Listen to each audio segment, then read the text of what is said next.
عجب کرپشن کی غضب کہانی سیریسلی، اور وہ بھی سندھ پولیس کی مطلب کارستانی. مطلب آپ اندازہ کیجئے کہ یہاں سے جب آپ ٹریول کرتے ہوئے جا رہے ہوتے ہیں اور واقعتاً پنجاب میں انٹر سے ہونے سے پہلے سکر گھوٹ کی یہ جو اس سے پہلے کے مقامات ہوتے ہیں یہاں پر پولیس ایک ڈفرینٹ اٹائر کے ساتھ آپ کے سامنے موجود ہوتی ہے. ناکے لگا کے بیٹھے ہوتے ہیں. خواہ میں آپ کو روکا جاتا ہے. آپ کو ایک یہ بڑا اچھا رات کو یہاں پر سندھ میں سفر کرنا ویسے ہی رسکی ہے, اسپیشلی جو گھوٹ کی سکھر اس کے اطراف اس سے پہلے کی جو جگہ ہے.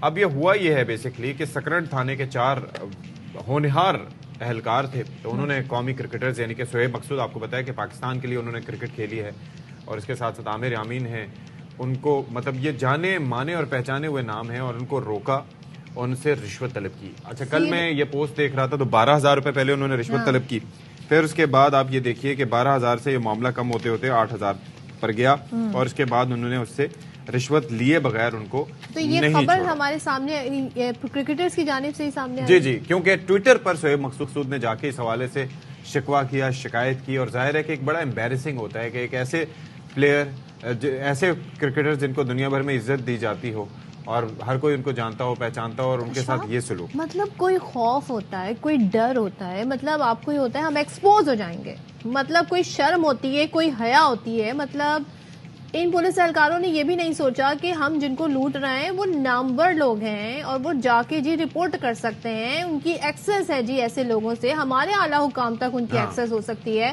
تو ہمارا یہ جو کاروبار چل رہا ہے غیر قانونی اور رشوت والا یہ ختم بھی ہو سکتا ہے اور ہم پکڑے بھی جا سکتے ہیں. نہیں تو یہ تو ابھی وقتی طور پر ٹھپا لگا ہے, آگے کیا ہوتا ہے اس پر ذرا بات کر لیتے ہیں. ایس ایس پی شہید بے نظیر آباد حیدر رضا صاحب ہمارے ساتھ موجود ہیں. Thank you so much for joining اس ایس ایس پی صاحب.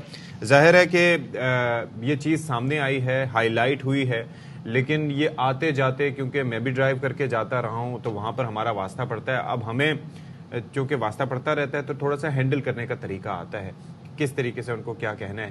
لیکن یہ بیچارے معصوم کرکٹرز یہ ان کے ہتھے چڑھ گئے اور ان کو جس طریقے سے ایک سچویشن کا سامنا کرنا پڑا جو کہ سب کے لیے, نہ صرف محکمہ پولیس بلکہ سب کے لیے بڑا امبیرسنگ ہے. یہ کیوں ہوا؟ بسم اللہ الرحمن الرحیم.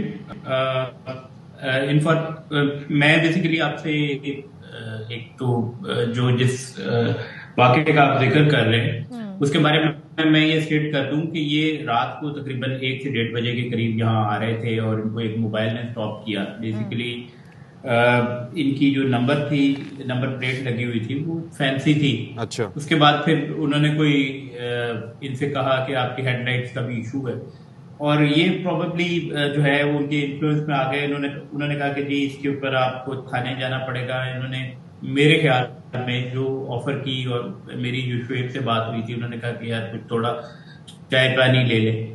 جب آپ اس طرح کی آفر کر دیتے ہیں اور وہ پولیس والے رات کو کھڑے ہوئے اکیلے, ان کا ایمان ڈگمگا گیا, پولیس والوں کا ایمان ڈگمگا گیا. یہ کہہ رہے ہیں آپ؟ انہوں نے ان سے اماؤنٹ تقریباً 12,000 روپیز مانگ لیے اور بعد میں 8,000 انہوں نے دے دیے اور چلے گئے.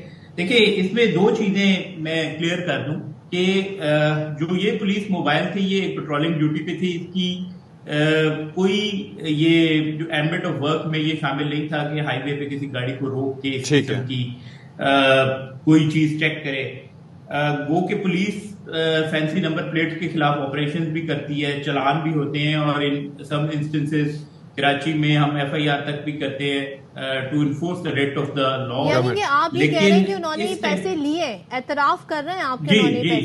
جی انہوں نے 8,000 روپے لیے, اور ہم نے ان کو جب یہ والی خبر انہوں نے ٹویٹر پہ شیئر کی تو یہ میرے نالج میں بھی آئی, آئی جی صاحب کے بھی نالج میں آئی, اور آئی جی صاحب نے مجھے ڈائریکٹ کیا, میں نے انکوائری کی.